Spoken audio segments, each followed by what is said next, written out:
Langit di desa Lembah Seruni mulai berubah warna ketika fajar menyingsing. Kabut tipis masih menyelimuti lembah, dan suara jangkrik perlahan digantikan kicauan burung. Di sebuah penginapan kecil di kaki gunung, Arin, seorang pendaki wanita berusia 26 tahun, bersiap untuk pendakian yang sudah lama ia nantikan. Wajahnya yang cantik terlihat tenang, namun di dalam hatinya ada perasaan campur aduk yang sulit dijelaskan. Baginya, Gunung Seruni bukan sekedar puncak yang harus ditaklukkan. Gunung itu adalah tempat di mana banyak kenangan masa kecilnya bersama mendiang ayahnya tersimpan. Ia sering datang ke sini bersama ayahnya dulu, saat kecil, untuk melihat matahari terbit. Kali ini, ia kembali bersama 4 teman lelakinya yang sudah ia anggap seperti saudara sendiri, Bagas, Rian, Edo, dan Yogi. Ayo, Rin. Apa kamu mau berlama-lama di sini sampai matahari naik terlalu tinggi? Teriak Bagas dari luar kamar. Sebentar lagi, balas Arin sambil tersenyum kecil. Ia menatap dirinya di cermin untuk terakhir kalinya sebelum berangkat, mengambil napas dalam-dalam, dan menggantungkan ransel di punggungnya. Ini akan menjadi perjalanan yang berbeda, pikirnya. Mereka memulai pendakian pagi itu dengan suasana ceria. Langkah kaki mereka berderap di tanah yang basah oleh embun. Arin berjalan di tengah kelompok, mendengarkan candaan Yogi yang tak ada habisnya. Arin, kamu tahu nggak kalau kita semua di sini sebenarnya iri sama kamu? Kata Yogi tiba-tiba. Iri? Kenapa? Tanya Arin, menoleh dengan alis terangkat. Karena kamu selalu kelihatan santai. Kayaknya semua cowok di sini berusaha tampil keren. Tapi nggak ada yang bisa ngalahin kamu, jawab Yogi sambil tertawa.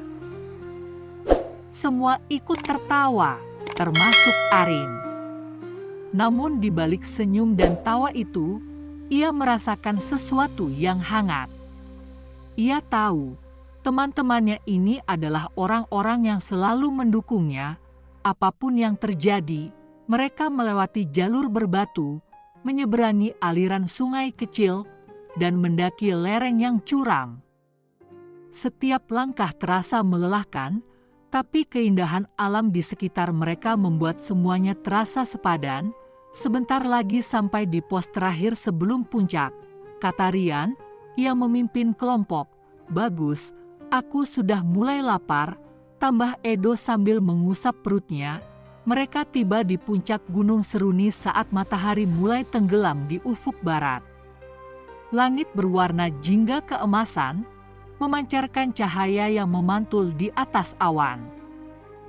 Pemandangan itu membuat mereka terdiam, menikmati keindahan alam yang begitu memukau. Arin berdiri di tepi puncak, memejamkan matanya sejenak. Angin yang berhembus dingin mengibarkan rambut panjangnya. Baginya, saat itu seperti sebuah pelukan lembut dari ayahnya yang sudah tiada. Rin, foto yuk, ajak Bagas. Mengeluarkan kamera dari tasnya, mereka berlima berfoto bersama dengan latar belakang senja yang indah. Foto itu menjadi kenangan yang akan selalu mereka simpan, meskipun mereka belum tahu apa yang akan terjadi malam itu.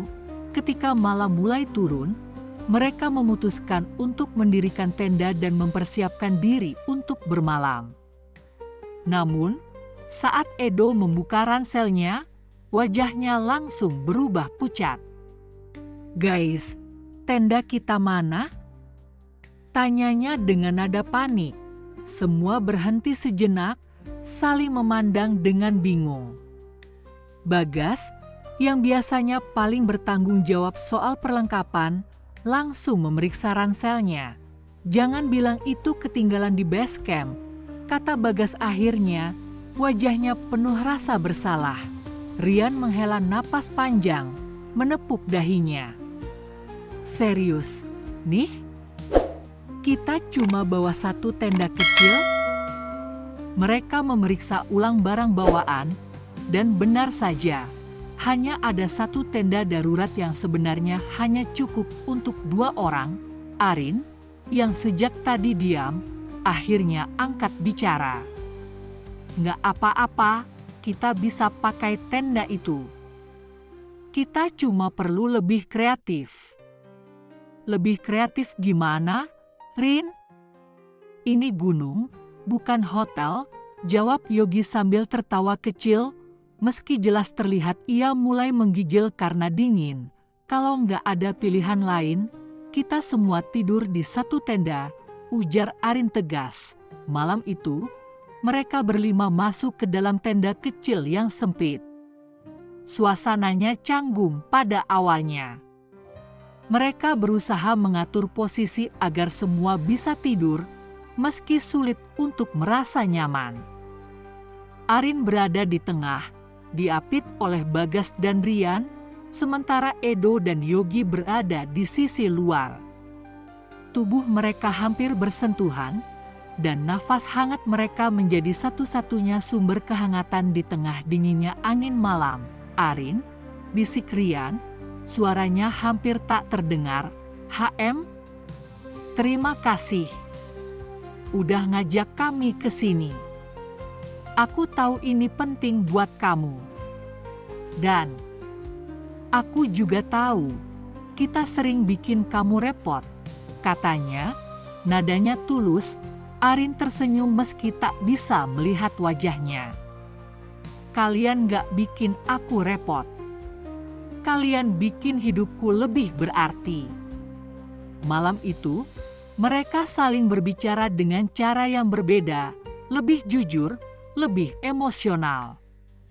Tidak ada lagi candaan atau ejekan ringan. Mereka berbicara tentang impian, penyesalan, dan kenangan yang tak pernah mereka bagikan sebelumnya. Arin bercerita tentang ayahnya, tentang alasan ia mencintai gunung, dan tentang rasa takut kehilangan orang-orang yang ia sayangi. Para lelaki mendengarkan dengan serius, dan pada saat itu, mereka merasakan kehadiran Arin bukan hanya sebagai teman, tapi juga sebagai sosok yang menyatukan mereka. Saat pagi tiba, matahari muncul perlahan di ufuk timur, menyinari dunia dengan cahaya keemasannya. Arin adalah yang pertama keluar dari tenda. Ia berdiri di tepi puncak, memandangi keindahan itu dengan mata yang sedikit berkaca-kaca. Tak lama, Bagas menyusulnya. Rin. Arin menoleh, tersenyum lembut. Lihat, Gas. Indah, ya? Bagas mengangguk. Lebih indah karena ada kamu. Arin tertawa kecil, tapi tak menjawab. Ia tahu, kata-kata Bagas berasal dari hati. Saat yang lain bergabung, mereka berlima berdiri bersama, memandangi cakrawala. Dalam hati mereka, masing-masing tahu bahwa perjalanan ini bukan hanya tentang mencapai puncak, tetapi juga tentang menemukan kembali makna kehadiran satu sama lain. Gunung Seruni telah mengikat jiwa mereka dalam kenangan yang tak akan pernah hilang. Apapun yang terjadi, mereka tahu persahabatan mereka akan abadi, seperti matahari yang selalu terbit setiap pagi.